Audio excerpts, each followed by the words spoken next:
It is our choices that show what we truly are, far more than our abilities. These words come from one of the most beloved book series in history, Harry Potter. The woman who wrote them knows about choices and struggles better than most. Her name is J.K. Rowling, and her story is as magical as the world she created. Hello, friends. Welcome to the inspiring story of J.K. Rowling, the woman who turned rejection into triumph and imagination into billions. Before we begin this incredible journey, please subscribe to my channel and hit that notification bell. You won't want to miss more amazing stories like this one. Now, let me take you through the extraordinary life of the woman who gave us Harry Potter, a child who loved stories. Joanne Rowling was born on July 31st, 1965, in a small town called Yate, near Bristol, England. The summer day was warm and bright when she entered the world, the same birthday she would later give to her most famous character, Harry Potter. From the very beginning, Joanne loved stories. Her childhood home was filled with books. They lined the shelves from floor to ceiling, their spines creating a rainbow of colors. The smell of old paper and ink filled the rooms. Her father would read to her at night, his voice bringing characters to life in the darkness of her bedroom. Joanne was a quiet, bookish child with a wild imagination. She had messy brown hair that fell across her glasses, and she preferred the company of books to people. While other children played outside, Joanne sat curled up in corners, lost in magical worlds. Her nose was always buried in a book, her eyes moving quickly across the pages, drinking in every word. When Joanne was 6 years old, she wrote her first story. It was about a rabbit named Rabbit who got the measles. She clutched the pencil tightly in her small hand, carefully forming each letter on the lined paper. Her younger sister Dee sat beside her, watching with wide eyes. When Joanne finished reading the story aloud, Dee clapped her hands with delight. From that moment on, Joanne knew what she wanted to be when she grew up. She wanted to be a writer. The Rowling family lived in a small house with a garden where wildflowers grew in tangled patches. Joanne would sit under an old oak tree, a notebook balanced on her knees, scribbling stories while birds sang overhead. The leaves rustled in the breeze, creating a gentle music that accompanied her imagination. When Joanne was 9, her family moved to a village called Tutshall, near the border with Wales. Their new home sat at the edge of the Forest of Dean, a thick, ancient forest where shadows fell deep between the trees. Joanne would walk through those woods, her feet crunching on fallen leaves, and imagine magical creatures hiding behind every trunk. Years later, parts of this forest would appear in the Harry Potter books. School days and early dreams. At school, Joanne was not the most popular student. She was shy and wore unfashionable glasses that kept sliding down her nose. Other children sometimes teased her for being different, for always having her nose in a book. But Joanne had a few close friends who loved stories as much as she did. They would sit together at lunch, sharing tales and dreaming about the future. Joanne's favorite subject was English literature. When her teacher assigned essays, Joanne would write pages and pages, her pen flowing across the paper like a river. While other students groaned at the assignments, Joanne smiled. Writing wasn't work for her, it was joy.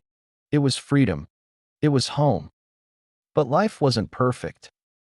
When Joanne was 15, her mother was diagnosed with multiple sclerosis, a serious disease that affects the nervous system. Joanne watched as her mother, once so full of energy, began to struggle with simple tasks.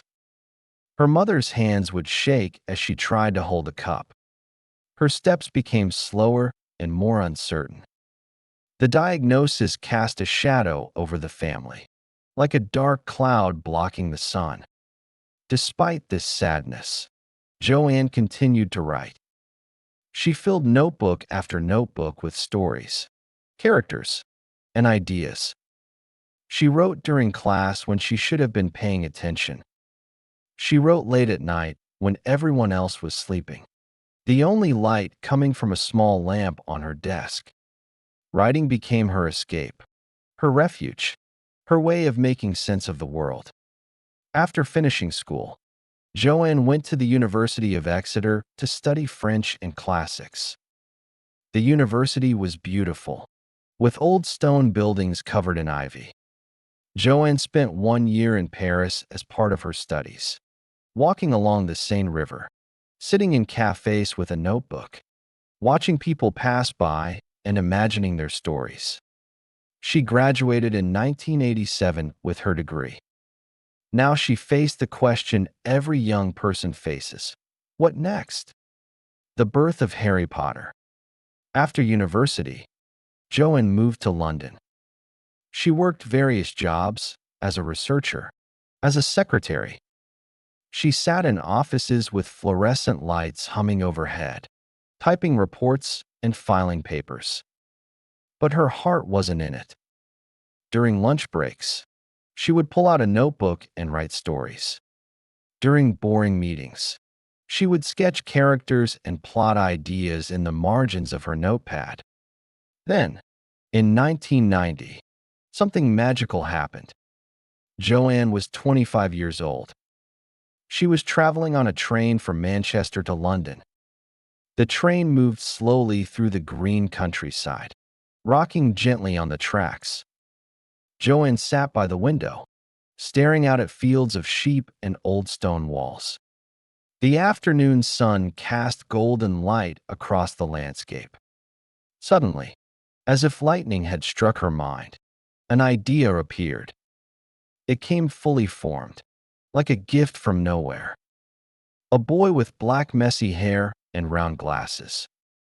A boy who didn't know he was a wizard. A boy who lived in a cupboard under the stairs. Harry Potter walked into her imagination as clearly as if he were sitting beside her on the train. Joanne's heart began to race. Her hands trembled with excitement. She reached for her bag to find a pen, but she had nothing to write with. So she sat there for the entire 4-hour journey, watching the countryside roll by, letting the story unfold in her mind. She saw Hogwarts School. She saw the classes and the characters. She saw the whole first book taking shape like a photograph developing in a darkroom. By the time the train pulled into King's Cross Station, Harry Potter was born. That night, Joanne began writing. She sat at her small desk in her flat, a single lamp creating a pool of light. Her pen moved across the paper, and the magical world poured out of her. She wrote about a boy who discovered he was special, who found a world where he belonged, who learned that love was the most powerful magic of all. But life had more challenges waiting for her. The darkest hours. In 1990, Joanne's mother died. She was only 45 years old. Joanne received the phone call late at night. The words didn't seem real. She sat in the darkness of her flat, tears streaming down her face, feeling like a hole had been torn in the world. She had never gotten to tell her mother about Harry Potter. She never got to share the story that was growing in her heart. The grief was overwhelming. It settled on her shoulders like a heavy weight, making everything harder. But in some strange way, her mother's death made Harry Potter's story more important. Harry was an orphan who had lost his parents. He understood loss and loneliness. Joanne poured her own grief into the story, and it made Harry more real, more human. Seeking a fresh start, Joanne took a job teaching English in Portugal. She moved to Porto, a beautiful city with red-tiled roofs and winding cobblestone streets. She taught English in the afternoons and evenings, which meant her mornings were free. Every morning, she would sit in cafes, a cup of coffee cooling beside her, writing about Harry Potter. The Portuguese sun streamed through the windows as her pen moved across the page. In Portugal, Joanne fell in love and got married. Soon, she was pregnant with her first child. Her daughter Jessica was born in 1993, a tiny bundle with dark hair and curious eyes. Joanne held her baby and felt love like she had never known before. But the marriage was troubled. It was difficult and sometimes frightening. In 1994, after only 13 months of marriage, Joanne left Portugal. She took baby Jessica and returned to Britain, moving to Edinburgh, Scotland, to be near her sister Dee. This was the lowest point in Joanne's life. She was a single mother with a baby. She had no job, almost no money, and nowhere permanent to live. She moved into a small, cold apartment. The walls were thin and the carpets were stained. When she turned on the heat, it cost money she didn't have, so she often sat wrapped in blankets, shivering. Joanne was clinically depressed. Some days, she could barely get out of bed. The world seemed gray and hopeless. She felt like a failure. Her marriage had failed. She had no career. She was living on welfare benefits from the government, barely surviving. But she had two things: her daughter Jessica, and her story about Harry Potter. Writing in the cafe. Every day, Joanne would bundle Jessica up in warm clothes and put her in a stroller. Then she would walk through the cold streets of Edinburgh to a cafe called Nicholson's. The cafe was warm and cozy, with windows that fogged up from the heat inside. The smell of coffee and fresh pastries filled the air. Joanne would order a single cup of coffee, the cheapest thing on the menu, and make it last for hours. She would find a table in the corner, away from the bustle. Jessica would sleep peacefully in her stroller beside her. And Joanne would write. She wrote on any paper she could find, scraps, the backs of old letters, napkins. She couldn't afford a computer. She couldn't even afford much paper. But she had a pen, and she had her imagination, and that was enough. Hour after hour, day after day, she wrote. Her hand would cramp from holding the pen for so long. The cafe would fill with customers and empty again. Outside the window, the Scottish weather would change, rain, then sun, then rain again. But Joanne kept writing. She wrote about a boy who was special but didn't know it. A boy who found friends who became his family. A boy who discovered courage he didn't know he had.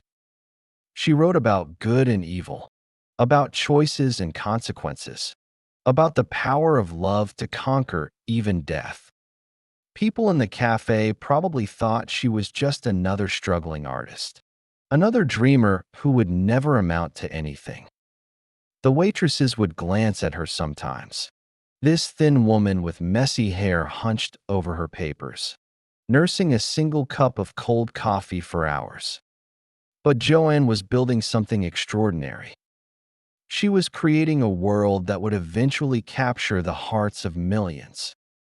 In her tiny apartment at night, after Jessica was asleep, Joanne would type up her handwritten pages on an old manual typewriter.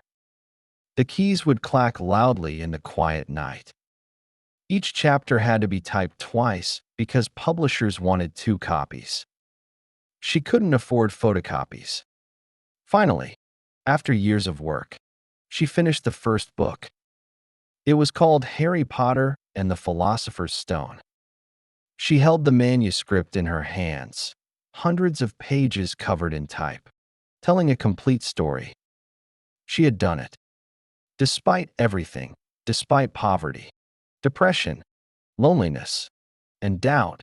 She had finished her book. Now came the hard part, finding someone to publish it. Rejection after rejection. Joanne found a literary agent named Christopher Little. She sent him the first 3 chapters of Harry Potter.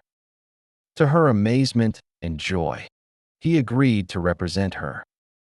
This was her first piece of good luck in years. She danced around her small apartment, tears of happiness running down her cheeks. Christopher Little began sending the manuscript to publishers. Surely someone would want to publish this wonderful story about a young wizard, right? The first rejection came back quickly. Not interested. Then another rejection. Not suitable for our list. And another. Children's books don't sell. And another. And another. And another. 12 publishers rejected Harry Potter. 12 times. Joanne opened an envelope hoping for good news and found rejection instead.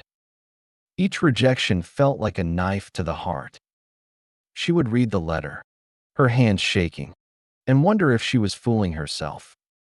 Maybe she wasn't a good writer. Maybe Harry Potter wasn't special. Maybe she should give up. But something inside her refused to quit. She believed in Harry. She believed in the story. She had to keep trying. Then, in 1996, a small publishing house called Bloomsbury agreed to publish the book. The editor who championed it was named Barry Cunningham. He gave the manuscript to his 8-year-old daughter Alice to read. Alice read it and immediately demanded the next chapter. That was when they knew they had something special. Bloomsbury offered to publish Harry Potter.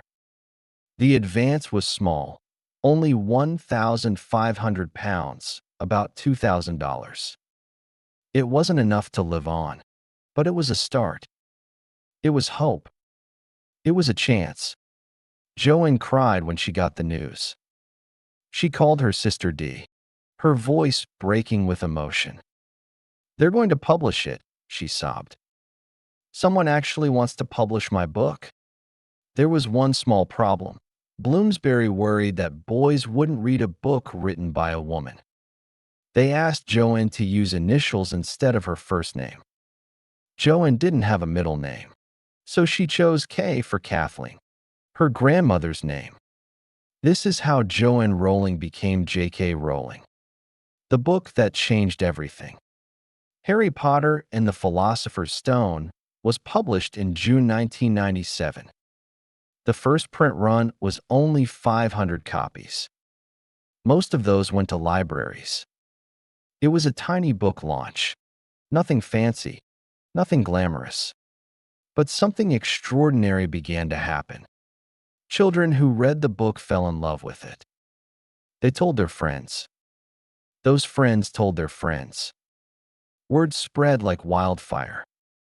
Teachers noticed students who normally hated reading were suddenly devouring this book about a boy wizard. Parents found their children reading under the covers with flashlights late at night, unable to put the book down. The book started winning awards. First one, then another, then another. Bookstores began ordering more copies. And more. And more. In 1998, the book was published in America by Scholastic. They paid $105,000 for the rights, an enormous sum for a children's book by an unknown author. Joanne couldn't believe it. She had been living on welfare just a few years ago. Now her book was going to America. The American edition was called Harry Potter and the Sorcerer's Stone because the publisher thought American children wouldn't understand what a philosopher's stone was. Whatever the title, American children loved it just as much as British children did. Joanne was writing the second book, Harry Potter and the Chamber of Secrets, in the same Edinburgh cafes where she'd written the first. But now, sometimes people recognized her. "Are you J.K. Rowling?" they would ask. their eyes wide. I love your book. The second book was published in 1998. It was even more successful than the first. Children lined up at bookstores at midnight to get their copies. They read them in one sitting, unable to sleep until they finished. The third book, Harry Potter and the Prisoner of Azkaban, came out in 1999. By now, Harry Potter was a phenomenon. The books topped bestseller lists around the world. They were being translated into dozens of languages. Children everywhere were reading about Harry, Ron, and Hermione. Joanne's life had completely changed. She was no longer poor. She no longer struggled to pay for heating in her apartment. She moved to a beautiful house. She could buy her daughter Jessica anything she wanted. But the real gift wasn't the money. The real gift was knowing that her story, the story she had written in cafes and on scraps of paper, the story she had believed in even when 12 publishers rejected it, was bringing joy to millions of children around the world. The height of success. The fourth book, Harry Potter and the Goblet of Fire, was published in 2000. It was 636 pages long, much longer than the others. Bookstores held midnight release parties. Children came dressed as wizards and witches, wearing robes and carrying wands they had made themselves. They counted down the seconds until midnight, then rushed to grab their copies. The book sold millions of copies on the first day alone. It broke every sales record in publishing history. Joanne was no longer just a successful author. She was a global phenomenon. People called it Pottermania. There were Harry Potter toys, games, and merchandise. Warner Brothers was making the books into movies. The first film, released in 2001, starred a young, unknown actor named Daniel Radcliffe as Harry Potter. The movie was magical, bringing Hogwarts to life on the big screen in a way that exceeded fans' wildest dreams. Joanne visited the movie set during filming. She walked through the Great Hall of Hogwarts, touching the wooden tables, looking up at the enchanted ceiling. Tears filled her eyes. This place that had existed only in her imagination for so many years was now real. She could walk through it, touch it, see it. The fifth book, Harry Potter and the Order of the Phoenix, came out in 2003. At 870 pages, it was the longest yet. Still, children read it in days, some in a single night. They stayed up until dawn, their eyes red and tired, unable to stop reading. The sixth book, Harry Potter and the Half-Blood Prince, was published in 2005. The seventh and final book, Harry Potter and the Deathly Hallows, came out in 2007. For the final book, midnight release parties were held in bookstores around the world. Millions of people gathered, all wanting to find out how Harry's story would end. When people finished reading the last page of the last book, many cried. It was the end of an era. No more Harry Potter books would be coming. The story that had captivated the world for a decade was complete. The legacy. The Harry Potter series has sold over 500 million copies worldwide. It has been translated into 80 languages. It is the best-selling book series in history. The movies have earned billions of dollars. Harry Potter theme parks have opened where fans can walk through Diagon Alley and drink butterbeer. But numbers don't tell the real story. The real story is the millions of children who learned to love reading because of Harry Potter. Children who had never finished a book before suddenly read all 7 books, some of them over 1,000 pages long. Teachers reported that students' reading levels improved dramatically. Libraries couldn't keep the books on the shelves. The real story is the courage the books inspired. Harry taught readers that it's okay to be different, that true friends are treasures, that love is stronger than hate, and that we must stand up against evil even when we're afraid. The real story is how Joanne Rowling, a single mother living on welfare, never gave up on her dream. She was rejected 12 times, but she kept trying. She was poor and depressed, but she kept writing. She believed in her story when no one else did. Joanne has said that she based the Dementors, dark creatures in Harry Potter that suck all happiness from the world, on her own experience with depression. She knows what it's like to feel hopeless. But she also knows that hope can return. Light can come back. Magic can be found even in the darkest places. Today, J.K. Rowling is one of the richest women in Britain. But she has given away so much money to charity that she dropped off the billionaire list. She supports causes that help single mothers, children, and people suffering from multiple sclerosis, the disease that took her mother. She remarried in 2001 to a doctor named Neil Murray. They have 2 more children together. Joanne now has the family and stability she always wanted. She lives in Scotland, still writing, still creating stories. Beyond Harry Potter. After finishing the Harry Potter series, Joanne didn't stop writing. She wrote books for adults under her own name and under a pen name, Robert Galbraith. She wanted to prove she could write other types of stories, not just children's fantasy. Her crime novels under the name Robert Galbraith were published quietly at first.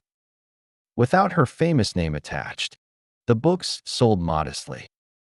But when people discovered that Robert Galbraith was actually J.K. Rowling, the books became bestsellers. This proved something important. She was a talented writer, not just a one-hit wonder. Joanne also wrote a stage play, Harry Potter and the Cursed Child, which opened in London in 2016. It continues Harry's story as an adult with children of his own. The play won major awards and has been seen by millions of people around the world. She created the Fantastic Beasts film series, which takes place in the Harry Potter universe but tells new stories. She wrote the screenplays herself, proving she could work in different mediums. But Joanne has also faced controversies and criticism in recent years. She has expressed views on certain social issues that many people, including some Harry Potter fans, disagree with strongly. This has been painful for her and for fans who feel let down. Yet the magic of Harry Potter remains.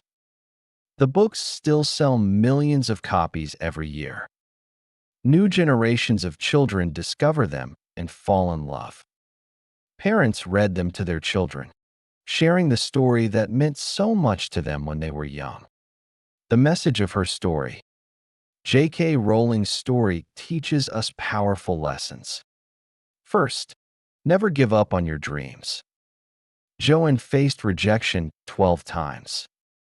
Most people would have quit, but she kept trying because she believed in her story.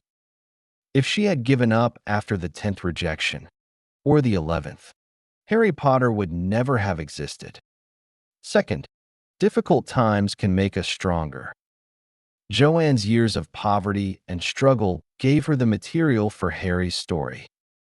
She understood loneliness, loss, and the search for belonging because she had experienced them herself.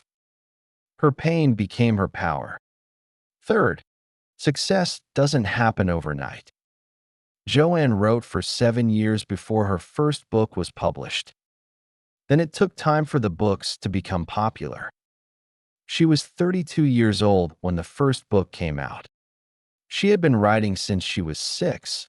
That's 26 years of practice, of learning her craft, of developing her voice. Fourth, believe in yourself even when others don't.